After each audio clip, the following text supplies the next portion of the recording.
Hey hey, welcome back to Karen's Papercraft. Thank you very much for watching. Wat leuk dat je weer kijkt. Dankjewel.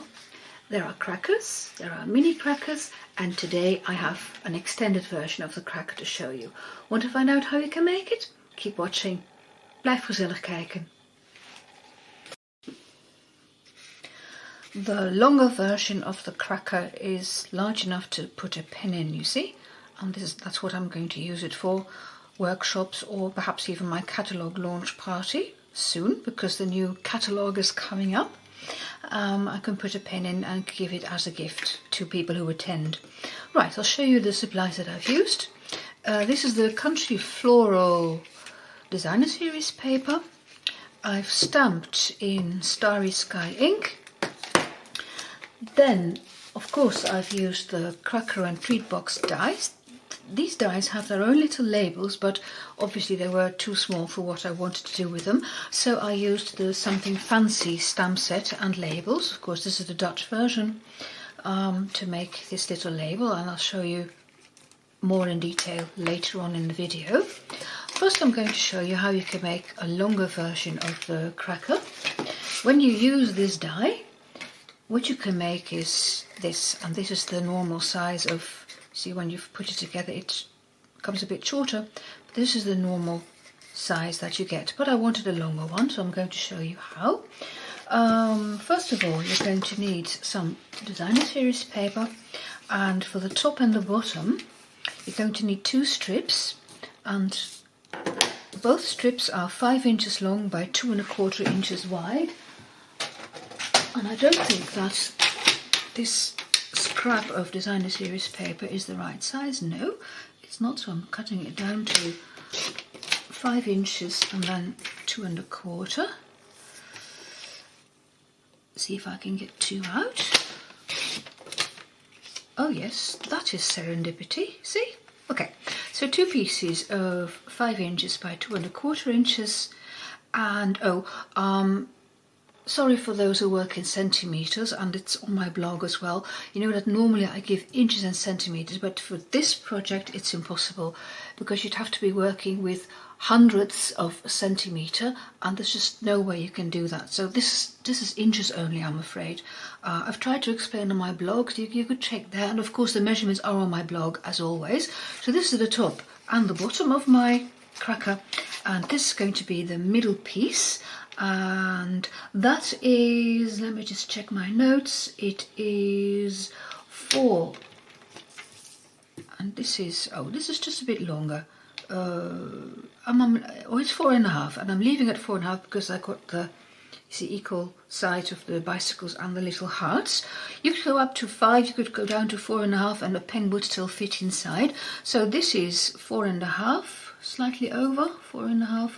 Well, this is 4 5/8 even, and that's the height of the cracker. So the longer you make this part, the higher you make that part, the longer your cracker will be. But for my pen, this was ideal. And the width has to be 4 13/16, which means you go to 4 7/8 of an inch. So just before the 5 inches, and then you move down 1/16 of an inch, and you cut. And then you have to do some scoring, and again with 1/16 of an inch, but I'll walk you through the process. The first score line is at 13/16,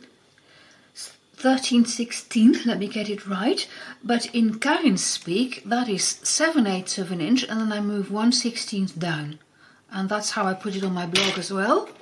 So I put down 7/8 minus, and then you score.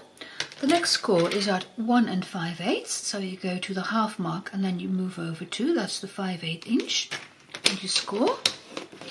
The next score line again is going to be 1/16 of an inch to 7/16. You could count 1, 2, 3, 4, 5, 6, 7. You could also say I'm going to 2½ and I'm moving 1 down. That is quicker, see? So 2½ minus. The next one is 3¼ and the last score line is again 16, 4 1/16, which means it is 4 1/8 and you move 1/16 down. and I will get 4 1/16, and you score. I try to work it out in centimeters, but it doesn't work. And if I try to reconfigure them, then it didn't match anymore. So sorry about that. It's just impossible. If you want to make a longer version, I'm afraid there is no way you can do this in centimeters. Right, on the inside of the middle piece, I'm going to put 2 pencil lines at 3/8 of an inch. That shows me how far I'm going to stick the top and the bottom part on. So 3/8 of an inch. With this little ruler it's easy because 3 lines is 3/8. This is a great ruler, this one. Had it for years and years. And then, of course, we still have to cut these two. So this one, I'll finish this one before I go on to the top and the bottom. You're going to put some tear and tape on.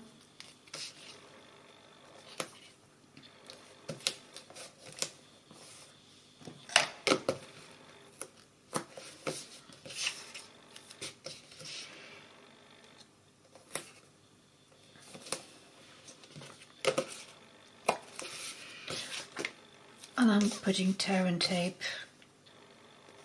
on the other side and then near the score line. I haven't folded them yet, but I'll show you. There's a score line there, you see, and I've put the tear and tape closer to that score line. Okay, so this is ready. I'm going to die cut these two, and I want the heart to go in like that. So I put my paper down and then I put the die on top. And I secure it because I want it to be absolutely straight, and here too. Putting the die on, and if I'm looking for an equal spacing there at the end of the die, and again secure it, and then I can run it through my die cut machine. I'm going to get it in. Hang on.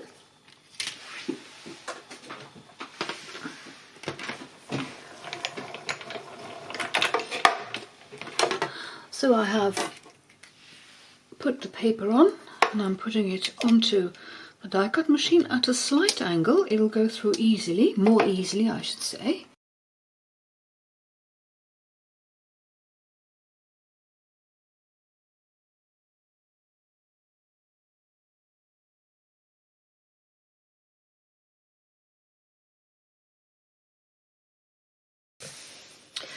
The scalloped edges are the outside, and I'm going to stick these to the middle part that I've cut and scored. And for that, I'm just making sure that I have everything correct. Put them down on my desk, and of course you can check and double check to make sure that it's all the way you want it to be, and then you can remove the backing. Put this on, and putting it there on the pencil line and there on the pencil line, and then same thing here, checking. And by putting those pencil lines on, you make sure that at either end just as much sticks out, otherwise it will have a funny look. This is what you have now. Okay, you're going to fold these, so fold all those scored lines.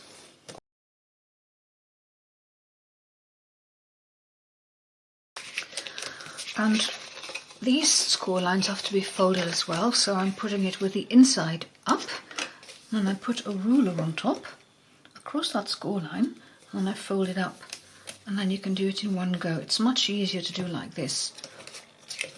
Put the ruler on and it's folded. And again, along the top here, there is a score line, so pick up that paper and fold it. And repeat at the other end.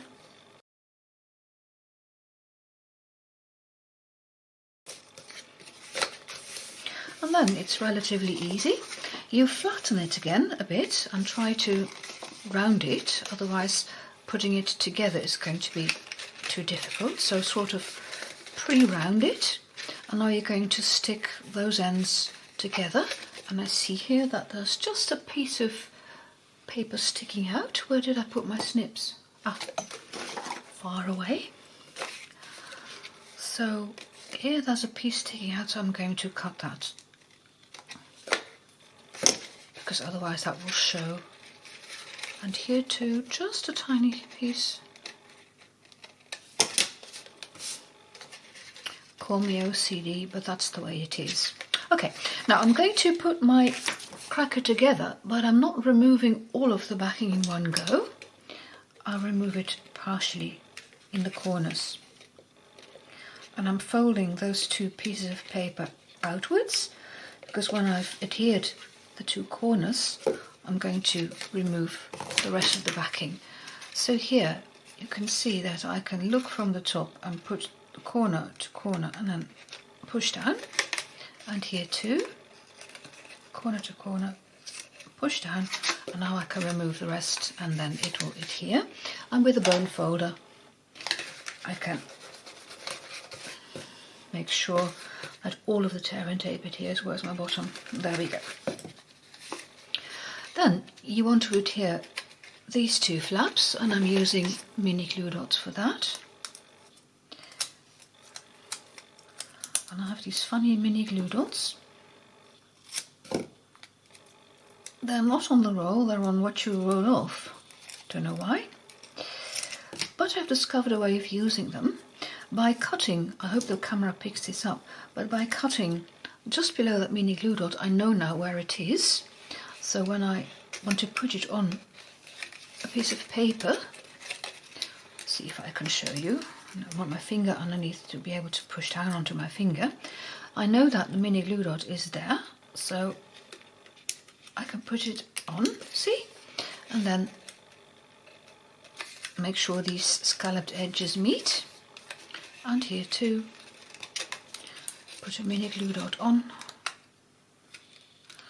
And because I know it's towards the bottom of the piece that I cut off, it'll be in the right position. And then put that on. Okay, then all you have to do is put the cracker together, and I'm using baker's twine for that. It helps if you push it in a bit before you tie the baker's twine around it, and I'm looking for where the bottom is, where the glue flap is. I want that on my table at the bottom. And then, am I still visible? Because this is big. Okay, yeah, this is on at the bottom. I'm tying a bow.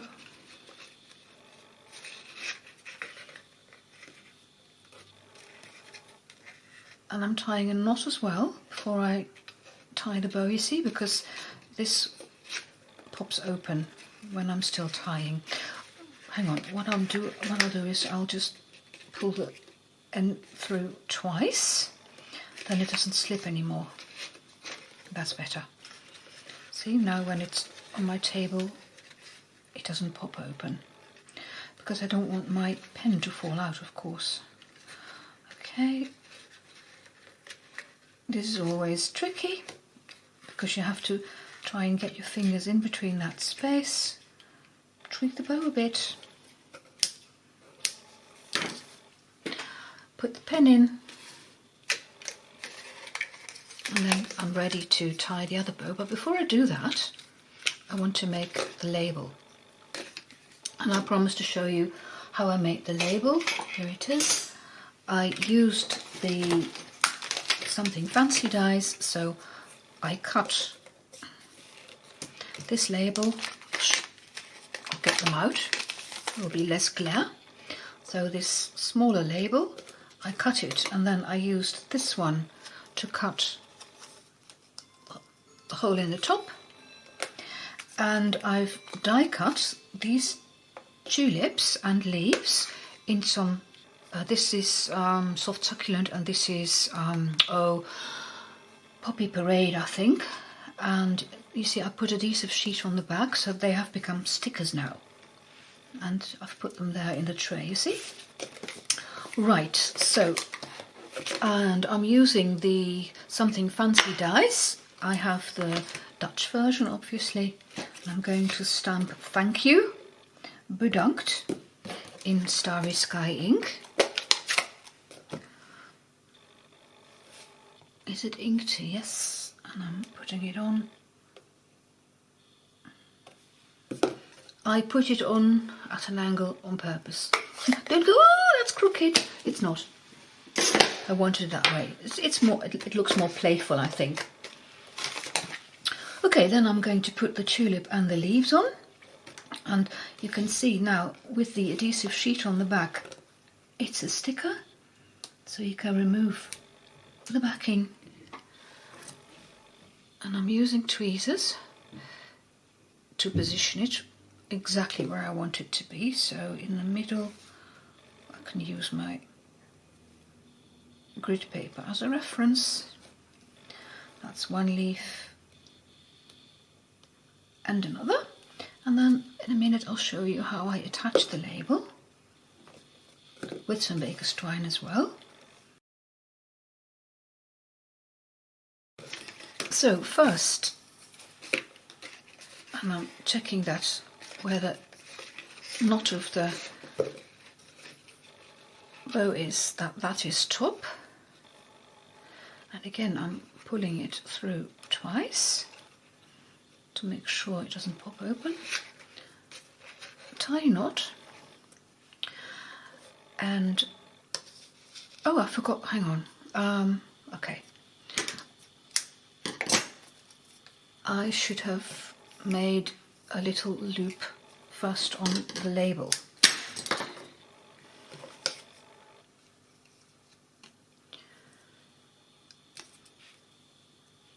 It looks overly complicated, but I think it's the best way to do it, to get your label hanging, otherwise it'll...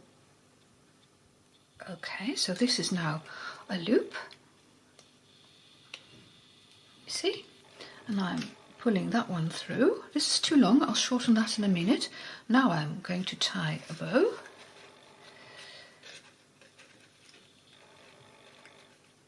And it would have been easier if I had finished off the label before I started on this.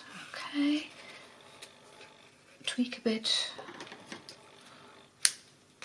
shorten it a bit, make sure you cut the right end. Ask me how I know. And now I can pull this one up a bit and see how far I want it to hang down. This should do it. So I'm going to tie another knot.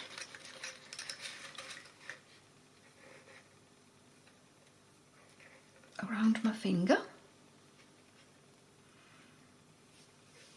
Pull that one through. Come on. And there we go. And I'm pulling it towards the bottom. Snip off that end, and then the label is at the right distance from the top,